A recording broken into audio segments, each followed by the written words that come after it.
નમસ્કાર, હું છું મિત્તલ અને આપ છો ચક્રવાત ન્યૂઝ। વાત કરીએ હવામાનની તો ગુજરાતમાં 2 થી 3 દિવસથી કાતિલ ઠંડી પડી રહી છે। એ વચ્ચે હવામાન વિભાગ દ્વારા લોકોને ધ્રુજાવી દે તેવી ઠંડીની આગાહી વ્યક્ત કરવામાં આવી રહી છે। હવામાન વિભાગ દ્વારા આગામી 24 કલાકમાં ગુજરાતમાં શીતલહેરની આગાહી કરવામાં આવી છે, જે અંતર્ગત અનેક જિલ્લાઓમાં ગાત્રો થઈ જાવતી ઠંડીની આગાહી વ્યક્ત કરાઈ છે।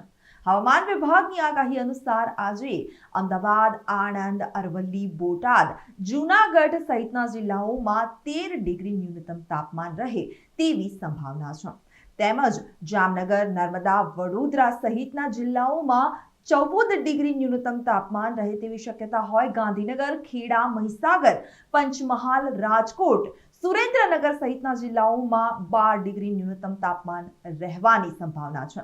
આ ઉપરાંત સાબરકાંઠા, મહેસાણા, મોરબી, કચ્છ, દાહોદ, બનાસકાંઠા સહિતના જિલ્લાઓમાં 11 ડિગ્રી ન્યૂનતમ તાપમાન રહે તેવી શક્યતા વ્યક્ત કરવામાં આવી રહી છે।